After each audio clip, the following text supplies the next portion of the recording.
Please have a seat. साथ ही हमारे साथ राकेश सिंह परमार जुड़ चुके हैं, वरिष्ठ पत्रकार हैं, उनका भी स्वागत करते हैं।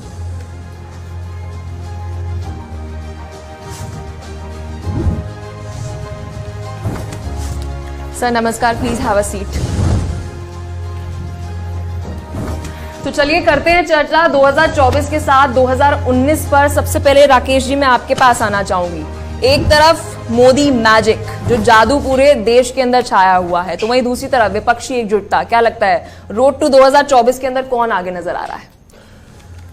अपने कार्यक्रमों के हिसाब से जो जनता में अपना विश्वास जमाएगा वही आगे आएगा। लेकिन फिलहाल क्या है कि जो मोदी विरोधियों का गठबंधन है उनमें अभी कोई ऐसा कार्यक्रम नहीं जनता के सामने ले जाके ताकि लोगों को भरोसा जम सके कि ये लोग मोदी के मुकाबले में कुछ कर रहे हैं। उसका वजह है कि जो एक इंडिया गठबंधन बनी थी उसका अब तक जनता के सामने वो अंदर खाने बैठ करके क्या हुआ ना हमको पता ना आपको पता, ना उन्होंने कोई ऑफिशियली अनाउंस किया। तो अभी तक यह बात नहीं समझ में आया है कि क्या निर्णय है, क्या नीति है और क्या लेकर के जनता के पास जाएंगे कि भाई 10 साल के कार्यकाल में जो नरेंद्र मोदी ने नहीं किया वो हमारा गठबंधन करने वाला है और हम करने वाले हैं। अब तक जो सूचना बाहर निकल के आ रही है वो ये आ रही है कि वो लोग आपस में लड़ ही रहे हैं कि मुझे यहां इतना सीट चाहिए, यहां इतना सीट चाहिए। जो छत्रप है, ममता बनर्जी कह रही है कि पश्चिम बंगाल में मैं ही हूं, मेरा ही भाजपा से मुकाबला है और कहीं बात करो।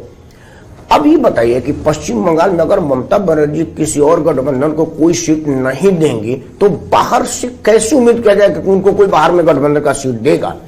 इस स्थिति को देखते हुए लग रहा है कि उन्हें मेहनत ज्यादा करना पड़ेगा और बढ़िया लोकतंत्र तभी रहेगा जब मोदी के मुकाबले एक व्यापक, मजबूत और शानदार विकल्प हो, तभी 140-50 करोड़ वाले देश का नेतृत्व बढ़िया मिल पाएगा।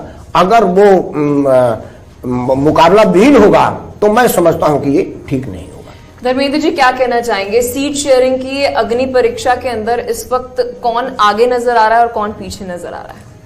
देखिए, अब जहां तक रह गई विपक्षी गठबंधन की बात, जो कांग्रेस के INDI पर, जैसे सर ने बोला कि INDI की अपनी रीजनल पार्टीज हैं, अपने राज्यों के अंदर एक मजबूत पकड़ है क्योंकि वो अपने क्षेत्र का अच्छे से मुद्दा उठा रहे हैं। तो वहीं जब हम NDA की बात कर रहे हैं, नाम मात्र हम कह सकते हैं कि 303 सीटें रही और बस जो सहयोग मिला और आपने सरकार जो है वह बना ली।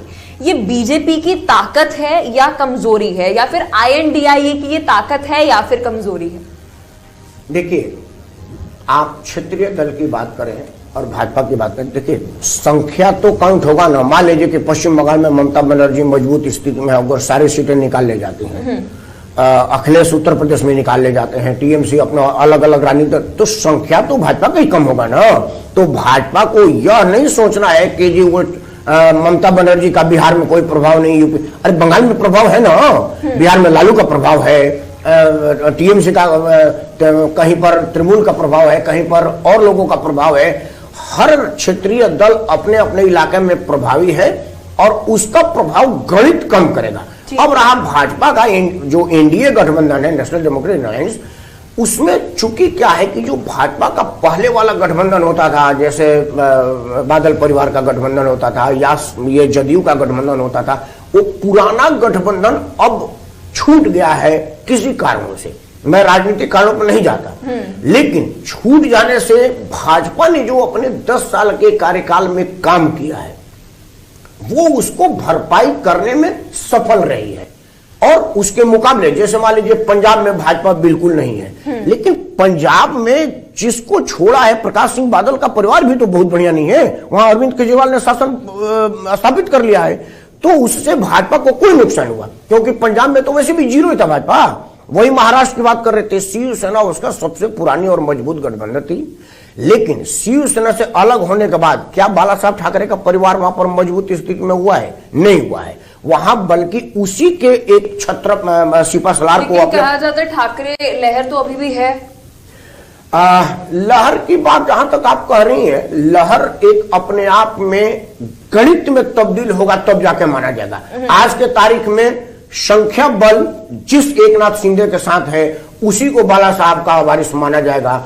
24 में क्या होगा वो देखने वाली बात होगी। और 24 में जब गणित सामने आएगा तब देखा जाएगा कि भाई बाला साहब की मैजिक, नरेंद्र मोदी की मैजिक, दोनों की मैजिक कितना है। एक आदमी अब नहीं रहे और एक आदमी रोज रोज जनता के सामने है और अपने कामों से। दो चीजें आपको जोड़ देता हूं, नरेंद्र मोदी का कोई प्रभाव किसी एक वर्ग में कम और एक वर्ग में ज्यादा ऐसा नहीं है। क्या कहना चाहेंगे धर्मेंद्र जी? शिवसेना का हमने जिक्र किया, जरा इसे राम मंदिर से जोड़ लेते हैं, क्योंकि जब हम राम मंदिर की एक पूरी लड़ाई देखते हैं, 34 साल की लगभग हम कह सकते हैं, 1990 से लेकर 23 तक, जो अभी तक ये पूरी लड़ाई जो है वो लड़ी गई है, 1989 से लेकर हम कह सकते हैं। इस लड़ाई के अंदर कहा जाता है कि बाबा साहब ठाकरे और साथ ही जो बीजेपी है बड़ा योगदान